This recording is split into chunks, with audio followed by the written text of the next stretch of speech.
And hello again, everybody. Welcome to the David Dean Postgame Report. West Georgia Wolves football brought to you by SMI, Systems and Methods.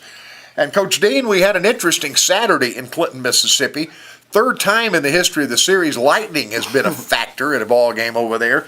And defense was a factor as well. 28-0 in a lightning-shortened ball game. Well, it was. It was a very weird evening, having to wait for a long time, go back out. And we warmed up for about 3 or 4 minutes and had to go back in, and finally they decided to cancel the game. But you're right, it was a defensive day. Our defense played an outstanding football game. I think they held them to less than 100 yards through 3 quarters, creating some turnovers and got a score right before the lightning hit.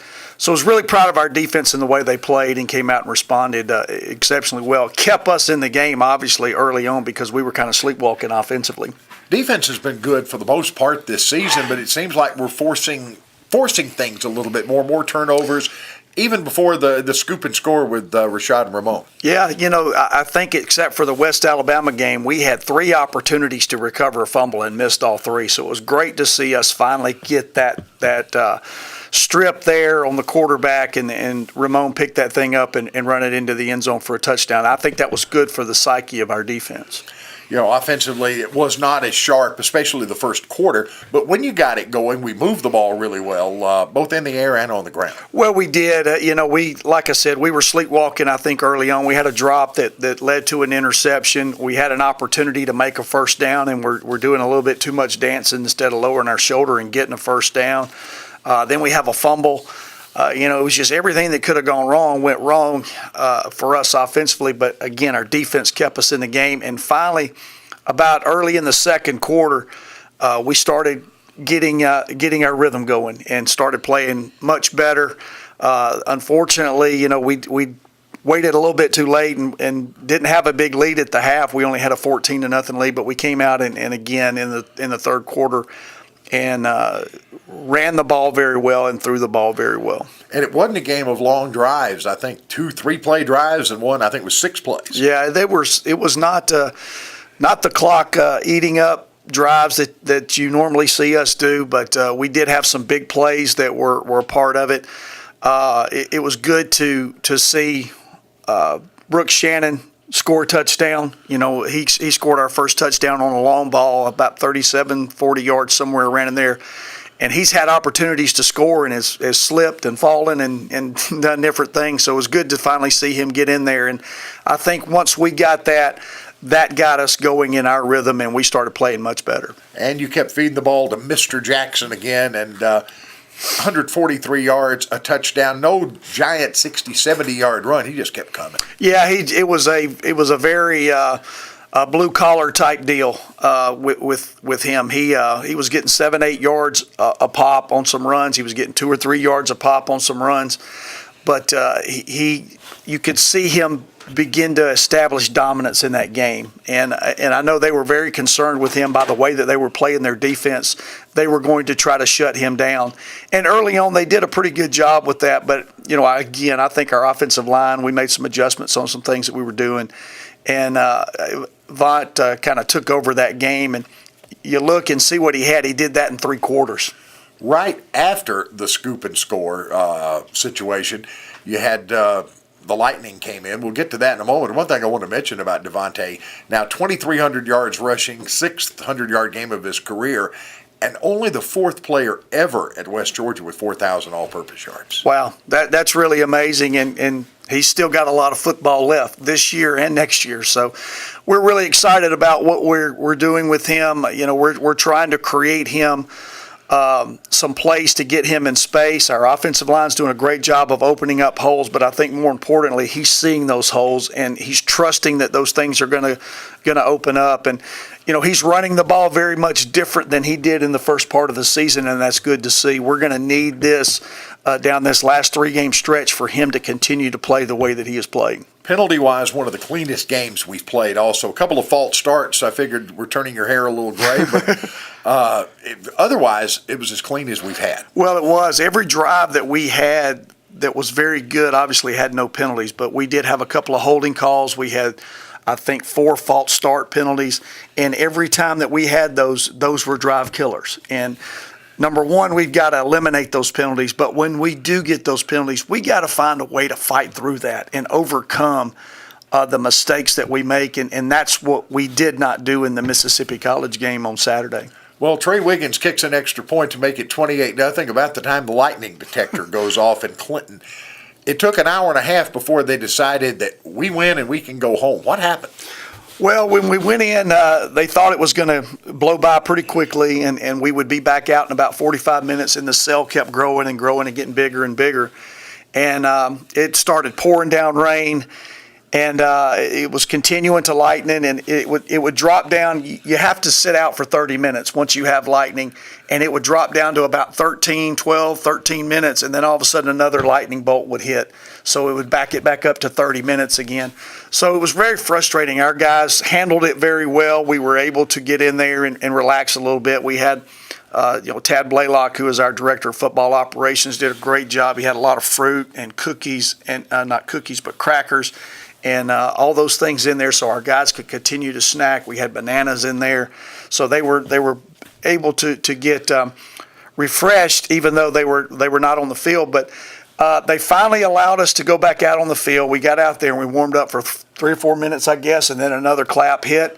So we had to go back in. And at that point, they began to figure out this is not going to go away. There was another cell that was coming behind it. And basically what ended up happening is they decided that this was going to be too long. We had a long trip back. We had a game on Thursday night. They got in touch with the commissioner, and the commissioner said, this is a game. It's on the officials. It's on the administrators. If they want to cancel the game because of the weather, they could do that. And eventually that's exactly what happened, because they did realize that we were going to be probably another hour and a half delay for the rest of the night. And what it was, a conference win, a region win, a Division II win. It was. All of those still go for us, even though we only played just short of 3 quarters. And, that was the main thing we were concerned with us having a shorter game. Was this going to affect us? And they assured us that it did not. And so I was a little bit more at ease about them canceling the rest of the game. I did not want to stay there, obviously, because we had Thursday night. I didn't want to resume the game on Sunday. If we were going to finish it, we were going to finish it that night.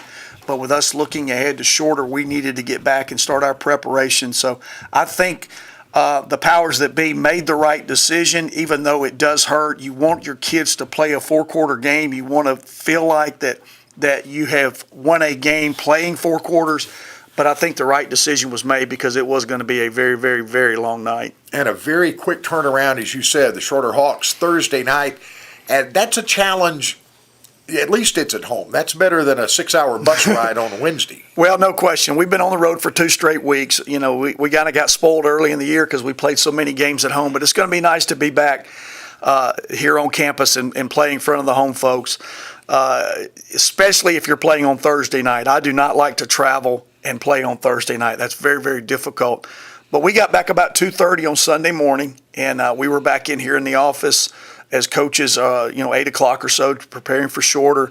Our team came in about 4 o'clock, and we had a quick team meeting, and we actually practiced Sunday night. So we got that going again and started to get ready for a big game that we have on Thursday night. You have to condense everything during a short week, don't you? You do. On Sunday, you're basically cramming in, from a coaching standpoint, you're cramming in your Sunday and Monday preparation into one day. And it's kind of weird, because you always talk about your Wednesday is your Monday, and your Thursday is your Tuesday, and your Friday is your Wednesday. You have to adjust all those things. It's a little bit different for your players. But hopefully they're going to handle it very well. We had a good practice on Sunday evening once we got back and got back in the groove. I was really pleased with them and how they approached this and the adjustments that they have made through this week of getting ready for the game. Coach, another conference game, another region game, a Division II game, but this is an in-state game. That's big for this program. It is. One of the goals that we set early in the year was we wanted to be 4-0 in the state. And fortunately for us, we've beaten Albany, we've beaten Fort Valley, we've beaten Valdosta State. So the only one left is Shorter. So if we can win that, we would have beaten every Division II team that we had an opportunity to play. this year, and that was one of our goals. The other goal is obviously to win the conference. Luckily, we're back in the hunt in that with some things that happened. But more importantly is being one of the top 7 in this region to get into the playoffs and being one of the 28 that has a chance to make a move towards the national championship. As far as the shorter game, on paper, they've had some struggles this year. They put some points on the board last week against West Florida. What are we looking at? Well, from a standpoint of them, they're a little bit inconsistent offensively. They can get in games and they can score a lot of points. They can make a lot of things happen. And then they'll get in games where they'll turn the ball over a good bit and shoot themselves in the foot. We don't know what type team is going to show up offensively for them. Defensively, they've been put in some very difficult situations because of those turnovers, and they've given up a lot of points, but it hasn't always been the defense's fault. They're a team that forces you to drive the length of the field.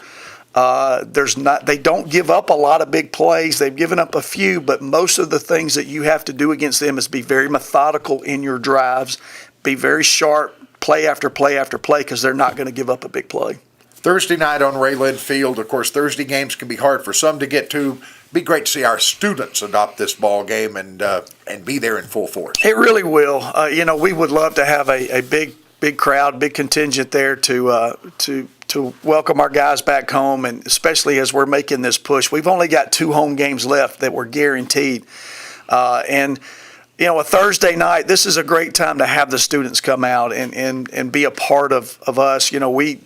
We said this early in the year, the students are part of our family, and we survive and we play on the passion that those guys bring to the stadium and the student body brings to the stadium. So hopefully they're going to do that, and they're going to be a 12th man. They're going to be those guys that push us over the edge and maybe give us an opportunity to get shorter into some situations where they can't hear snap counts and they get some penalties and different things. And, that would be huge for us going into this game. West Georgia Wolves and Shorter Hawks, 7:05 kickoff Thursday night on Rayland Field. And if you'll go to uwgsports.com, many ways to follow the game. The best way to follow it is put your fanny in the stands Thursday night to come watch this football team play. Coach Dean, thank you so much. Thank you. Thank you, David Dean. Thank you, SMI, for bringing you the David Dean postgame report. Wolves and Hawks, Thursday night on Rayland Field. We'll see you there.